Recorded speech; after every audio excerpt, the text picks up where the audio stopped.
రావట్లేదు. ఇప్పుడు ఏంటంటే అమ్మాయిల అమ్మా నాన్నలకు అత్యాశ ఎక్కువైపోయింది. మెయిన్ ఏంటంటే అత్యాశ ఏంటంటే డబ్బు, ప్రాపర్టీస్. మరి అబ్బాయిల అమ్మా నాన్నలు జేబులు కొట్టుకొస్తున్నారు అనుకుంటున్నారు, బ్యాంకీలు కన్నాలు వేస్తున్నారు అనుకుంటున్నారు, లేకపోతే వాళ్ళ పొలం దున్నుతున్నారు అనుకుంటున్నారో తెలియట్లేదు. కానీ ప్రాపర్టీస్ హైదరాబాద్ లో ఉంటున్నా, అమెరికాలో ఉంటున్నా అంటే సొంతంగా ఇళ్లు ఉన్నాయా, వాకిళ్లు ఉన్నాయా, లగ్జరీ లైఫ్లు ఉన్నాయా, కార్లు ఉన్నాయా, మేడలు ఉన్నాయా, లక్షల్లో శాలరీలు ఉన్నాయా? మరి ఇవన్నీ చేసుకుంటున్నారు, బానే ఉంది. వీళ్ళిద్దరు బెడ్రూమ్ లో ఫేడ్ అవుట్ అయితే వీళ్ళు ఏం చేస్తారు? 30 ఏళ్లు దాటిన తర్వాత పెళ్లి చేసుకుంటే బెడ్రూమ్ లో ఫేడ్ అవుట్ అవుతున్నారు. ఇక్కడ ఇద్దరు అవుతున్నారు, అటు అమ్మాయే కాదు ఇటు అబ్బాయే కాదు. ఫస్ట్ పిల్లలు పుడతలేదు అమ్మాయిలకి. మెయిన్ ప్రాబ్లం ఎక్కడ వస్తుందంటే ఇప్పుడు తింటున్న జంక్ ఫుడ్లే గానీ, తిరుగుతున్న పొల్యూషన్సే గానీ, తీసుకుంటున్న టెన్షన్సే గానీ, దేనికైనా గానీ మెయిన్ అమ్మాయిలలో పిల్లల విషయంలో ఫేడ్ అవుట్ అవుతున్నారు. పిల్లలు పుడతలేదు. ఇంక వీళ్ళు పెళ్లిళ్ళు చేసుకుని ఏం చేస్తారు? ఆశలకి పిల్లల్ని కంటారా? ఒక్కొక్క అమ్మాయి 4 మందిని మెయింటెనెన్స్ చేస్తున్నాను, 4 అబ్బాయిలు మెయింటెనెన్స్ చేస్తున్నాను. ఒక్క అమ్మాయే ఇప్పుడున్న జనరేషన్ లో. వాడు సినిమాకి ఒకళ్ళు, అమ్మాయికి గిఫ్ట్లు ఇవ్వడానికి ఒకళ్ళు, అమ్మాయిని సరదాగా బండి మీద తిప్పడానికి ఒకళ్ళు, పెళ్లి చేసుకోవడానికి ఒకళ్ళు. ఈ రకంగా ఉన్నారు అమ్మాయిలు. ఇంత పాడైపోయారండి అమ్మాయిలు. వీళ్ళు అసలు అమ్మాయిలైనా లేకపోతే ఇంకేమైనా? నేను కూడా ఒక మహిళగానే వాళ్ళని ప్రశ్నిస్తున్నాను. అవి లవ్లు అంటారా? లవ్ అంటే సిన్సియర్ గా ఉండాలి. ప్రాణమైనా ప్రేమైనా వాళ్ళతోనే ఉండాలి. అది అమ్మాయే కానీ అబ్బాయే కానీ ఎవరైనా కానీ వాళ్ళతోనే ఉండాలి.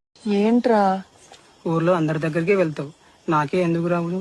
బంగారం లాంటి పెళ్ళం పిల్లలు పెట్టుకొని నా దగ్గర ఎందుకురా తగలడతావు? హలో,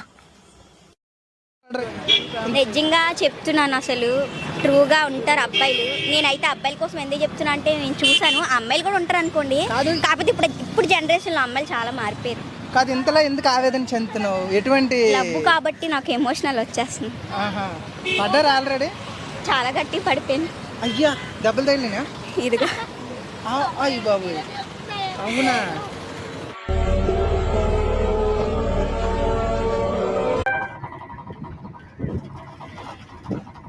జనరేషన్ ఏంటంటే బయటకు పోయినప్పుడు ఒక తీరు, బయటకు పోయినప్పుడు ఒక తీరు, ఇంట్లో ఉన్నప్పుడు ఒక తీరు, ఒకప్పుడు తిరిగేటప్పుడు ఒకటి. అంటే 4 ముచ్చట్లుగా ఉంటుంది ఎవరికి. అలాంటప్పుడు మనం ఏం చేయాలి అంటే ఇంట్లో వాళ్ళకి ఉండాలి. అంటే తల్లిదండ్రులకు ఉండాలి. ఇటు మొగట కానీ ఇటు ఆడపిల్లకి కాదు, ఇద్దరికి ఉండాలి. పెద్ద తీరు పట్టుబడింది కానీ పిల్లల కాడ అది నుంచి పోయిననుకో ఏం లేదు. టయానికి ఫోన్ చేయాలనుకుంటాం, టయానికి తిన్నారా తెల్లరా పిల్లలు ముద్ద అంటే ఆకలి ఉన్నప్పుడు. అది ఇళ్ళకాడ నుంచి పోయేటప్పుడు ఎట్లుంటుంది తెలుసా? గొంతులు పోతున్నాడు, గొంతుకొస్తున్నాడు అంటే వాడు వేసే కొద్దిరేసాలు తెలియదు కదా. చదువుతున్నారంటే తీసుకున్నారనుకుంటున్నాను.